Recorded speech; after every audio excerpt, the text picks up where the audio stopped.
Hello everyone, so welcome to Jaidev classes for JRF in political science. कैसे हैं आप सब friend? This is Meenakshi Singh और आज हम लोग यहाँ पर डिस्कस करेंगे मोस्ट इम्पॉर्टेंट एमसीक्यूज। सो मैंने आप सभी को एक होमवर्क के लिए क्वेश्चन दिया था और वो क्वेश्चन ये था कि कौन सा इनकरेक्ट स्टेटमेंट है अबाउट पीएम केयर्स। तो प्राइम मिनिस्टर इसके एक्स ऑफिशियो ट्रस्टी होते हैं, मिनिस्टर ऑफ होम अफेयर्स इसके एक्स ऑफिशियो ट्रस्टी होते हैं और इसको सेटअप किया गया था प्रेसिडेंट के ऑर्डिनेंस के थ्रू। इसमें ये एक्सेप्ट करता है donation and contribution individual and organisation based foreign countries. So यहाँ पर राइट आंसर जो होगा बेसिकली जो आपका यहाँ पर इनकरेक्ट है वो ये है कि इसको सेटअप किया गया था, है ना। तो इसको सेटअप किया गया था ऑर्डिनेंस ऑफ द प्रेसिडेंट के थ्रू, तो ये रॉन्ग हो जाएगा। ठीक है, तो ये ध्यान रखिएगा। जो पीएम केयर्स है, जब हम पीएम केयर्स की बात करते हैं तो पीएम केयर्स काफ़ी इंपॉर्टेंट हो जाता है। ठीक है, पीएम केयर्स की जो स्थापना हुई थी, इसका जो ईयर है, ठीक है, वो काफ़ी बार पेपर में आ जाता है। ठीक है, पीएम केयर्स फंड का कि पीएम केयर्स फंड की स्थापना कब हुई है। तो पीएम केयर जो स्टैब्लिश हुआ था तो वो फाउंड हुआ 2020 में। आप सबको पता ही होगा, prime minister citizen assistance and relief emergency fund था ये। ठीक है, इसको 27 मार्च 2020 में क्रिएट किया गया था कोविड-19 पैंडेमिक इन इंडिया।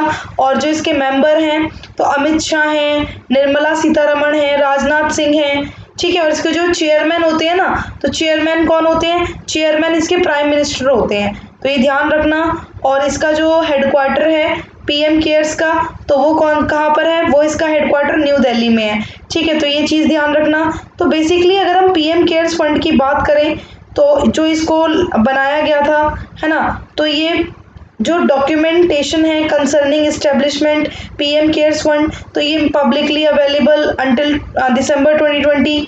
ठीक है, तब तक तो ये नहीं था, लेकिन फिर बाद में क्या किया गया जो 2020 के अंदर क्या किया गया, इसे लोगों के लिए कर दिया गया, है ना, कि भाई जो भी इसके लिए मतलब जो भी इसमें फंड करना चाहता है, जो भी हेल्प करना चाहता है वो यहाँ पर कर सकता है। तो ये चीज़ ध्यान रखिएगा।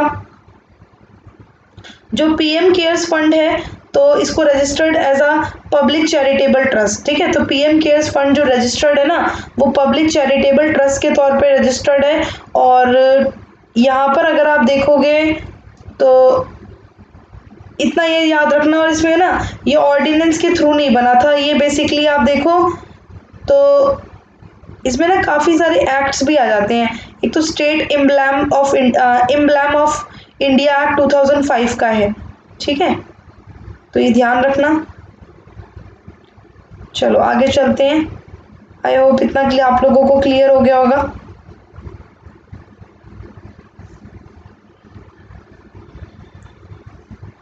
उसके बाद नेक्स्ट पे चलते हैं। नेक्स्ट क्वेश्चन है, Rudolph introduce the notion of bullock capitalism in the wake of white revolution, blue revolution, yellow revolution या ग्रीन रेवोल्यूशन। तो रुडोल्फ ने जो बुलोक कैपिटलिज्म था, है ना, उसको इंट्रोड्यूस किया था बेसिकली। तो यहाँ पर राइट आंसर हो जाएगा आपका ग्रीन रेवोल्यूशन। तो रुडोल्फ ने इंट्रोड्यूस किया था नोशन ऑफ बुलोक कैपिटलिज्म को, किसमें? ग्रीन रेवोल्यूशन में। तो रुडोल्फ एंड रुडोल्फ आप सबको याद ही होगा, कमांड पॉलिटी, डिमांड पॉलिटी, है ना, इन्हीं की है, इन परस्यूट ऑफ लक्ष्मी। चलो नेक्स्ट क्वेश्चन है, who among the following was an important figure in the development of a liberal perspective on international politics। तो कौन अंतरराष्ट्रीय राजनीति पर उदार दृष्टिकोण के विकास में महत्वपूर्ण व्यक्ति थे? तो थॉमस हॉब्स, ह्यूगो ग्रोटियस, निकोलो मैकियावेली या ऑल ऑफ द अबव। सो यहाँ पर देखिए क्वेश्चन आप लोगों का इंपॉर्टेंट फिगर पूछा है, development of liberal perspective on international politics. तो राइट आंसर होगा ह्यूगो ग्रोटियस। क्या हो जाएगा? ह्यूगो ग्रोटियस होगा। नेक्स्ट क्वेश्चन है आप लोगों का कि कौन सा फंक्शन नहीं है कमेटी ऑन सबऑर्डिनेट लेजिस्लेशन का? तो इवॉल्व करना सिस्टमैटिक पैटर्न को, टर्म्स ऑफ डेलीगेशन इंप्रूव करना, method of publicity of the rules को, या इसमें रूल्स ले डाउन किए गए हैं, regulation table of the house and achieve करना uniformity in rule making process. तो यहाँ पर क्वेश्चन है सबऑर्डिनेट लेजिस्लेशन जो कमेटी है बेसिकली, तो वो कौन सा फंक्शन नहीं है? तो यहाँ पर देखिए राइट आंसर क्या होगा, हिंदी में देख लो। इसका राइट आंसर होगा आपका to let down rules and regulation the table of the house, यानी कि जो सदन के पटल पर नियम और कानून बनाना, तो ये इसका काम नहीं है। कमेटी ऑन सबऑर्डिनेट लेजिस्लेशन का ये काम नहीं है। उसके बाद क्वेश्चन है कि माइकल फुकोल्ट आर्ग्यू करते हैं, है ना, तो ये हार्श पनिशमेंट जो है बेसिकली वो ज़रूरी है, नेसेसरी है to make people obey the law. If people were not conscious of their rights they could eradicate power inequalities for ever. Power is a quality reserve of the government institution. Power is inherent in all social relation, then therefore is impossible to eradicate even though it abuse should always be attacked। तो लोगों को कानून का पालन करने के लिए हर्ष दंड आवश्यक है। यदि लोग अपने अधिकारों के प्रति अधिक जागरूक थे तो वो हमेशा के लिए जो शक्ति है ना, उसकी असमानताओं को मिटा सकते थे। और शक्ति सरकारी संस्थानों के लिए आरक्षित गुणवत्ता है और सभी सामाजिक संस्थानों में शक्ति निहित है, इसलिए भले इसका दुरुपयोग पर हमेशा हमला किया जाना चाहिए, इसे मिटाना असंभव है। तो यहाँ पर आप देखोगे इसमें रॉन्ग कौन सा हो जाएगा, यहाँ पर नहीं, इसमें माइकल फुकोल्ट क्या बोलते हैं, माइकल फुकोल्ट कहते हैं कि जो पावर है ना वो इनहेरेंट है ऑल सोशल रिलेशन में, इसीलिए इम्पॉसिबल है रिडिक्ट करना, इवन अगर उसका अब्यूज भी किया जाता है तब भी। ठीक है, नेक्स्ट क्वेश्चन है आपका जो principle of span of control है ना, तो स्पेन ऑफ कंट्रोल आता है basically higher degree of unionism among employ, increasing short of automation of and mechanisation, high level of education among public employ, obedience and loyalty generated by conduct rules. तो नियंत्रण की अवधि का जो सिद्धांत है वो संशोधन के कारण आया है। Right answer is increasing resort to automation and mechanisation. तो ये ध्यान रखिएगा, principle of span of control जो आया है बेसिकली, तो इसी में increasing resort to automation and mechanisation, ये ध्यान रखना। नेक्स्ट क्वेश्चन है कि मोस्ट लॉजिकल क्राइटेरिया डिस्टिंग्विश करना लाइन एंड फंक्शन को, नहीं लाइन एंड स्टाफ को, ठीक है, लाइन फंक्शन को स्टाफ से, तो वो क्या होगा, अगर मान लो आप लाइन एजेंसी को फंक्शन स्टाफ एजेंसी से, है ना, अलग करते हो तो क्या क्राइटेरिया होगा, अथॉरिटी रिलेशनशिप होगा, फंक्शनल रिलेशनशिप होगा, ग्रुपिंग ऑफ फंक्शन होगा, या फिर डिपार्टमेंटलाइजेशन होगा। यानी आप इसे प्राधिकरण के उससे करोगे कि इनके प्राधिकरण में डिफरेंस होता है, इनके कामों में डिफरेंस होता है, इनके ग्रुपिंग में, या फिर विभागीकरण।